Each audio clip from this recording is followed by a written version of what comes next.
Hello friends, welcome to English Shorthand class. Ready? 1, 2, 3, start. Functional autonomy. The RBI report has been right in highlighting that functional autonomy of city governments must be allowed. But this should happen with 3 F's. The transfer of functions, finances and functionaries to city governments. Without these, functional autonomy would be empty rhetoric. There are nearly 5,000 statutory towns and an equal number of census towns in India. Nearly 35% of the population lives in urban centers, and nearly 2/3 of the country's GDP stems from cities, and almost 90% of government revenue flows from urban centers. Before value added tax and other centralized taxation systems, one of the major earnings of cities used to be from octroi. In fact, Pimpri, Chinchod and Pune are examples of two very high revenue earning municipalities depend on octroi, as both cities have strong bases of industrial production.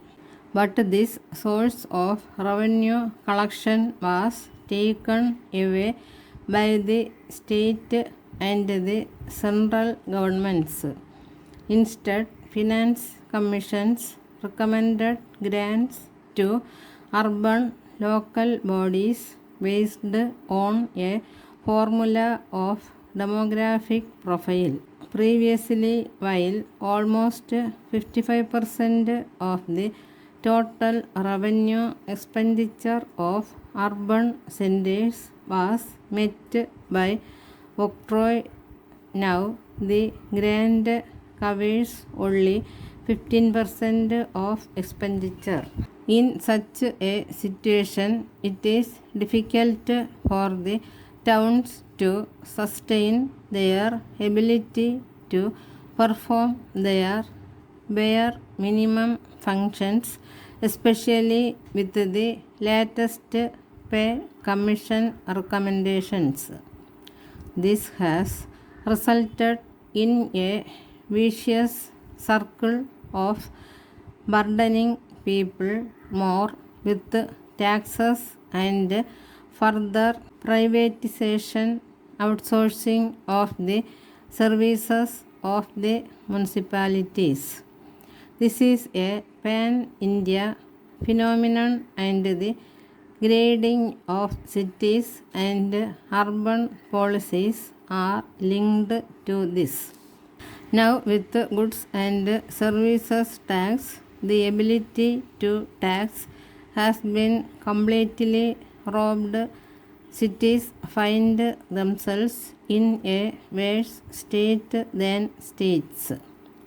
The often cited example is how cities in the Scandinavian countries manage their functions well, from city planning to mobility to waste management.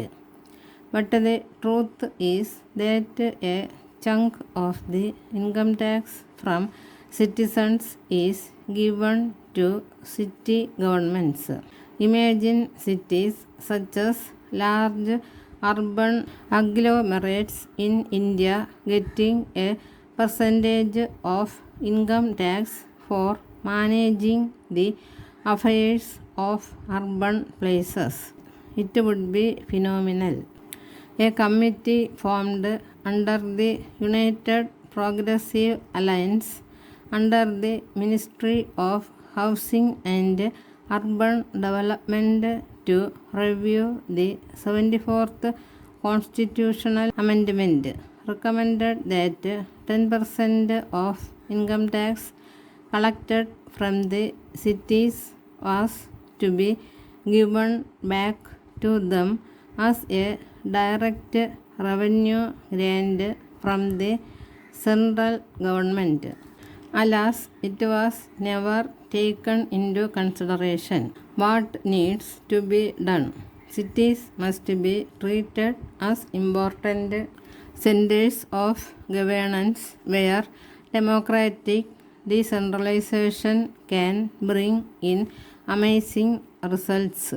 There will be transparency and adequate participation of the people. Second, cities should not be considered as entrepreneurship spaces where the sole driving force is to make them competitive to attract investments. We have seen how fallacious this argument is. They must be considered as spaces for planned development by giving adequate attention to resources.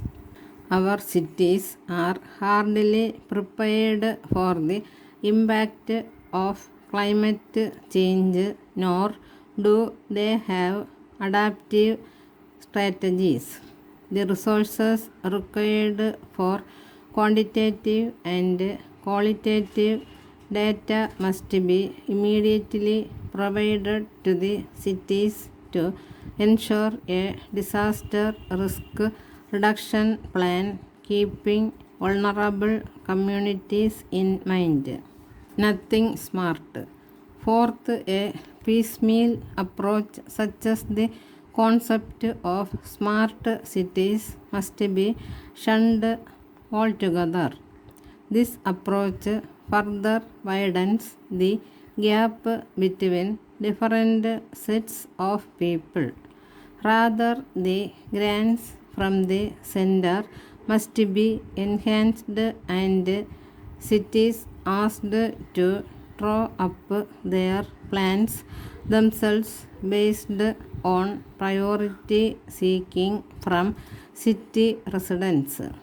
Cities are people, as they say, and people must be a part of the decision making process.